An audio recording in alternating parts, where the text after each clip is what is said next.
اب پہلی بات تو یہ سوچئے، کیا انسان ہر وقت نماز پڑھتا ہے؟ ہمیشہ روزہ رکھتا ہے؟ جب اللہ کہہ رہا میں نے تو پیدا ہی کیا میری عبادت کے لیے، کوئی اور کام اگر وہ کر رہا ہے تو وہ میرے مقصد تخلیق کے خلاف کر رہا ہے۔ وما خلقت الجن والانس الا لیعبدون، میں نے تو جنوں اور انسانوں کو صرف اس لیے پیدا کیا کہ میری عبادت کریں۔ تو اصل میں بات کیا ہے؟ یہ نماز، روزہ، حج اور زکوٰۃ یہ بھی عبادات تو ہیں، اصل عبادت کچھ اور ہے۔ اصل عبادت کیا ہے؟ الحمدللہ وکفا والصلاة والسلام علی عبادہ الذین اصطفیٰ، خصوصاً علی افضلہم وخاتم النبیین محمد الامین وعلی آلہ وصحبہ اجمعین۔ اما بعد فاعوذ باللہ من الشیطان الرجیم، بسم اللہ الرحمن الرحیم۔ رب اشرح لي صدری ویسر لي امری واحلل عقدۃ من لسانی یفقہوا قولی۔ اللہم ربنا الہمنا رشدنا واعذنا من شرور انفسنا، اللہم ارنا الحق حقا وارزقنا اتباعہ وارنا الباطل باطلا وارزقنا اجتنابہ، اللہم وفقنا لما تحب وترضى، آمین یا رب العالمین۔ معزز حاضرین اور محترم خواتین، السلام علیکم ورحمۃ اللہ وبرکاتہ۔ آپ کے علم میں ہے کہ میرا آج کی گفتگو کا عنوان ہے کلمہ طیبہ، اور اس کے حوالے سے یا اس کی روشنی میں ہمارے دینی فرائض۔ بچپن میں مجھے امید ہے کہ بہت سے لوگ خوش نصیب ایسے ہوں گے اس مجمع میں جن کی تعلیم کا آغاز قاعدہ یسر القرآن سے ہوا ہو یا نورانی قاعدے سے ہوا ہو، اور پھر اس کے بعد حضرت مولانا مفتی کفایت اللہ رحمۃ اللہ علیہ کے کتابچے تعلیم الاسلام جو ہے انہیں پڑھائے گئے۔ ظاہر بات ہے کہ آج کل وہ رواج ختم ہو چکا ہے، آج کا ہمارا دور مادہ پرستی کا ہے۔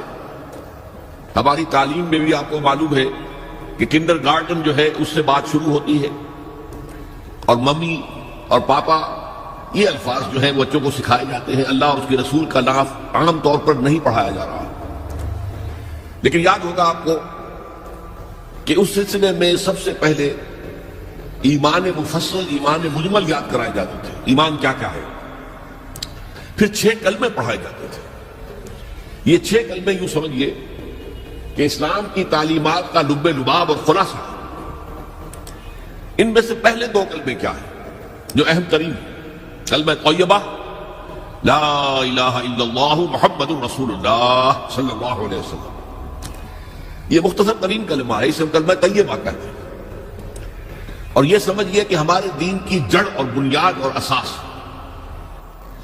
دوسرا کلمہ اسی میں لفظ شہادت کا اضافہ ہو کر اشہد ان لا الہ الا اللہ واشہد ان محمد رسول اللہ صلی اللہ علیہ وسلم۔ یہ کلمہ شہادت جو ہے یہ اسلام میں داخلے کا شاہ درا ہے۔ شاہ درا، در کہتے دروازے کو، شاہ درا بہت بڑا دروازہ۔ جو لوگ دلی سے واقف ہیں انہیں یاد ہوگا، معلوم ہوگا کہ دلی جو ہے وہ جمنا ندی یا جمنا دریا کے مغرب میں واقع ہے، اور مشرق سے جو بھی آتا ہے یو پی سے، اس کو پہلے ایک قصبے سے گزرنا پڑتا ہے، جس کے بعد پل آتا ہے جمنا کا، اور اس قصبے کا نام ہے شاہ درا۔ اسی طرح کا شاہ درا ایک لاہور میں ہے۔ لاہور جو ہے وہ راوی کے جنوب مشرقی کنارے پر ہے، آباد ہے شہر۔ اب جو بھی پشاور سے، سرحد سے، اسلام آباد سے، پورے پنجاب سے لوگ آتے ہیں تو انہیں لاہور میں داخل ہونے کے لیے دریائے راوی کراس کرنا ہوتا ہے، لہذا وہاں بھی ایک قصبہ ہے جس کا نام شاہ درا ہے۔ شاہ درا یہ بڑا در ہے کہ جس سے داخل ہو کر آپ دلی میں یا لاہور میں داخل ہوں گے۔ اسی طرح میں نے عرض کیا کہ اسلام میں داخلے کے لیے شاہ درا جو ہے وہ ہے اشہد ان لا الہ الا اللہ واشہد ان محمد رسول اللہ صلی اللہ علیہ وسلم۔ آج میں انہی 2 کے حوالے سے آپ کے سامنے کچھ باتیں رکھ رہا ہوں، باتیں بالکل بنیادی ہیں، اور میں سمجھتا ہوں کہ آپ کے ذہنوں کے اندر موجود ہیں، صرف یہ ہے کہ آپ نے شاید زیادہ کبھی شعوری طور پر توجہ نہ دی ہو اور ان کے بارے میں کہیں گہرا غور و فکر نہ کیا ہو۔ دیکھیے پہلا جز کیا ہے؟ لا الہ الا اللہ، کلمہ توحید ہے۔ یہ اللہ کے سوا کوئی معبود نہیں۔ اب اس کا تقاضا کیا ہے؟ اور دوسرا جز ہے محمد الرسول اللہ صلی اللہ علیہ وسلم، اس کا تقاضا کیا ہے؟ اللہ کے سوا کوئی معبود نہیں، معبود برحق صرف اللہ۔ اس کا کیا مطلب ہے؟ عبادت صرف اس کی ہوگی، کوئی معبود نہیں اللہ کے سوا، عبادت اسی کی ہوگی۔ اس عبادت کا مفہوم کیا ہے؟ قرآن مجید میں بہت سے انبیاء کی اور رسولوں کی دعوت بیان ہوئی، اور نام بنام کہا گیا۔ ان کی دعوت کیا تھی؟ ان اعبدوا اللہ ما لکم من الہ غیرہ، اللہ کی عبادت کرو، تمہارا کوئی الہ اس کے سوا نہیں۔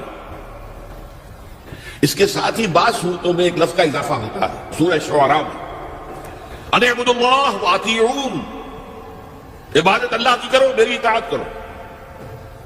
تو اللہ کی عبادت کیا ہے، جس کے لیے سورہ زاریات میں فرمایا وما خلقت الجن والانس الا لیعبدون، میں نے نہیں پیدا کیا ہے جنوں اور انسانوں کو مگر صرف اس لیے کہ میری عبادت کریں۔ تو معلوم ہوا کہ لا الہ الا اللہ کا تقاضا کیا ہے؟ ہمہ تن ہمہ وقت اللہ کی عبادت۔ یہ عبادت کیا ہے؟ بدقسمتی سے مسلمانوں پر جو زوال آنا شروع ہوا خلافت راشدہ کے بعد سے، ایک زوال اسلام کا شروع ہو گیا، اگرچہ مسلمانوں کا تو عروج جاری رہا۔ دور بنو امیہ میں، دور بنو عباس میں دنیاوی اعتبار سے سطوت، شان اور شوکت بڑھتی چلی گئی، لیکن اسلام جو ہے اس کے اندر زوال شروع ہو گیا۔ سب سے پہلا زوال کیا آیا؟ وہ خلافت کہ جو مسلمانوں کو اپنے میں سے کسی بہترین شخص کا انتخاب کر کے جس کا تعین ہونا چاہیے تھا، وہ خلافت موروثی عہدہ بن گئی، خاندانی بات بن گئی، قبائلی بات بن گئی۔ یہ ہمارے زوال کا پہلا منظر تھا۔ بہرحال اس کے بعد رفتہ رفتہ ہمارے تصورات بھی کچھ محدود ہوتے چلے گئے، ہوتے ہوتے بات یہاں تک پہنچی کہ عبادت کا مطلب ہے نماز، روزہ، حج اور زکوٰۃ۔ اب پہلی بات تو یہ سوچئے، کیا انسان ہر وقت نماز پڑھتا ہے، ہمیشہ روزہ رکھتا ہے؟ جب اللہ کہہ رہا ہے میں نے تو پیدا ہی کیا میری عبادت کے لیے، کوئی اور کام اگر وہ کر رہا ہے تو وہ میرے مقصد تخلیق کے خلاف کر رہا ہے۔ وما خلقت الجن والانس الا لیعبدون، میں نے تو جنوں اور انسانوں کو صرف اس لیے پیدا کیا کہ میری عبادت کریں۔ تو اصل میں بات کیا ہے؟ یہ نماز، روزہ، حج اور زکوٰۃ یہ بھی عبادات تو ہیں، اصل عبادت کچھ اور ہے۔ اصل عبادت کیا ہے؟ عبد کہتے ہیں غلام کو۔ غلام پچھلے زمانے کا تصور کیجئے، یہ ایسا نہیں تھا جیسے آپ کسی کو ملازم رکھ لیں۔ آج امپلائی ریلیشن شپ یہ اور ہے۔ آپ نے کسی کو ملازم رکھا ہے، فرض کیجئے دہاڑی پر رکھا ہے، وہ 8 گھنٹے کام کرے گا پھر چھٹی کرے گا، اس کے بعد وہ آپ کا کوئی تابع نہیں ہے، آپ کا غلام نہیں ہے، بلکہ آپ کا بھی ایک ہی ووٹ ہوگا، جب الیکشن ہوگا اس کا بھی ایک ہی ووٹ ہوگا۔ تو اصل میں غلام جو ہوتا تھا وہ ہمہ وقت، ہمہ تن، ہمہ جہد، ہمہ وجوہ بندگی کرتا تھا، اطاعت کرتا تھا۔ ملازم کہہ سکتا تھا کہ میرے تو اوقات ختم ہو گئے۔ آپ نے کسی کو رکھا خانسامہ کی حیثیت سے، اور فرض کیجئے ابھی فلش سسٹم نہیں آیا تھا تو بیت الخلا جو ہے آپ جس طرح کے ہوتے تھے سب کو یاد ہے، کسی دن بھنگن نہیں آئی، آپ کہیں اس سے خانسامہ سے کدھر جاؤ بیت الخلا صاف کراؤ، وہ صاف کیا صاف ہے آپ کا، میں تو خانسامہ ہوں، میں آپ کو کھانا پکا کر دینے کا پابند ہوں، میں یہ آپ کا بیت الخلا صاف کرنے کا تو پابند نہیں ہے۔ کہے گا کہ نہیں کہے گا؟ لیکن غلام نہیں کہہ سکتا، غلام تو ملکیت ہے، وہ 24 گھنٹے کا مطیع ہے، جو کام کہا جائے کرنے پر مجبور ہے، انکار نہیں کر سکتا۔ اور آپ کو معلوم ایک اور بات ہونی چاہیے کہ غلام تو خود مملوک ہوتا ہے، اس کی ملکیت کوئی نہیں ہوتی۔ آقا نے کوئی اگر کوٹھڑی دے دی ہے کہ تم رات کو اس میں سو جایا کرو، تو کیا وہ اس کوٹھڑی کا مالک ہو گئے؟ آقا نے کوئی چارپائی دے دی ہے اس پر سویا کرو، تو کیا چارپائی کا مالک ہو گئے؟ نہیں، خود مملوک ہے۔ اور پچھلے زمانے میں غلاموں کا معاملہ کیا تھا؟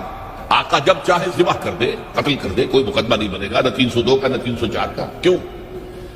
جیسے آپ کی بکری آپ کی ملکیت تھی، آپ نے ذبح کیا، گوشت کھا لیا، کوئی پوچھ سکتا ہے آپ سے؟ میری بکری تھی بھائی، میں نے ذبح کیا، Who are you to ask me؟ اسی طرح غلام میری ملکیت ہے، میں نے قتل کر دیا، میں نے اپنا نقصان کیا نا، میں اس غلام کو فروخت کرتا تو کچھ پیسے مل جاتے مجھے، لیکن اختیار میرا ہے، میں نے اسے قتل کر دیا۔ اس معنی میں اللہ کا غلام بن جانا، اللہ کا بندہ بن جانا، یہ بندہ جو ہے یہ فارسی کا لفظ ہے، عبد عربی کا لفظ ہے۔ عبد سے عبادت بنا، بندے سے بندگی بنا۔ چنانچہ شیخ سعدی کا شعر ہے مشہور، جو مسجدوں میں پہلے لکھا جایا کرتا تھا۔ آج کل تو ہمارا نئی قسم کی مسجدوں کے ڈیزائن بنتے ہیں نا، پچھلے زمانے میں کیا ہوتا تھا؟ اس در کے اوپر چوکٹا بنا ہوا ہے، روز محشر کے جان گداز بوت اولی پرسش نماز بوت۔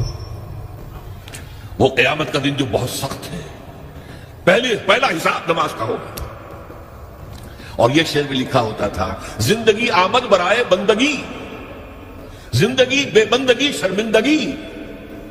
یہ زندگی ہمیں ملی ہی بندگی کے لیے ہے. وما خلقت الجن والانس الا لیعبدون. تو اگر ہم بندگی نہیں کرتے اللہ کی تو شرمندگی ہی شرمندگی ہے. گویا کہ ہم اپنے مقصد تخلیق کو تو پورا نہیں کر رہے. آپ نے قلم بنایا تھا لکھنے کے لیے، لکھتا نہیں ہے تو اٹھا کے پھینک دیں گے، آپ اس کو کوڑے میں ڈالیں گے.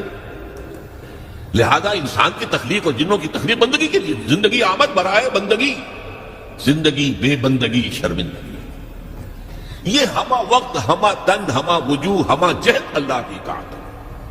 یہ ہے عبادت. اس عبادت کے لیے عبادات ہمیں دی گئی ہے. جیسے یہ اگر کھڑا ہوا ہے شامیانہ تو آپ نے دیکھا یہ جو بانس کھڑے ہوئے ہیں، یہ عبادت جو ہے اس کی چھت سمجھ لیجیے 4 ستونوں پر کھڑی ہے. نماز، روزہ، حج، زکات. نماز کس لیے؟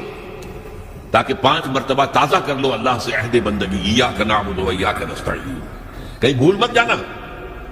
صبح ہوئی ہے، پہلے اپنا اللہ سے بندگی کا عہد تازہ کر لو، پھر دکان پہ جانا، پھر دفتر میں جانا، اور پھر دوپہر میں پھر نکلو، پھر تازہ کرو. آپ کا لنچ آور ہوگا لیکن اس میں اللہ کو پہلے یاد کرو. پھر جب بہت زیادہ ایکٹیویٹی کا ٹائم ہوتا ہے شام کا، پھر یاد کرو اللہ کو عصر کے وقت، پھر مغرب کے وقت، پھر رات کو عشاء. 5 دفعہ یاد کرو اقم الصلاۃ لذکری، کہ تمہیں یہ بات یاد رہے کہ ہم اللہ کے بندے ہیں اور ہمارا کام بندگی ہے. ہما تن، ہما وجوہ، ہما وقت اللہ کی عبادت. روزہ کیوں دیا؟ تاکہ نفس کے اندر جو شیطنت ہے، ان النفس لامارۃ بالسوء، اس نفس کو کنٹرول کرنے کی عادت ہو جائے. بھوک برداشت کرو. کسی وقت کھانے کو حلال چیز نہیں مل رہی تو بھوک برداشت کرو، فوراً کسی حرام شے کے اندر منہ نہ مار دو.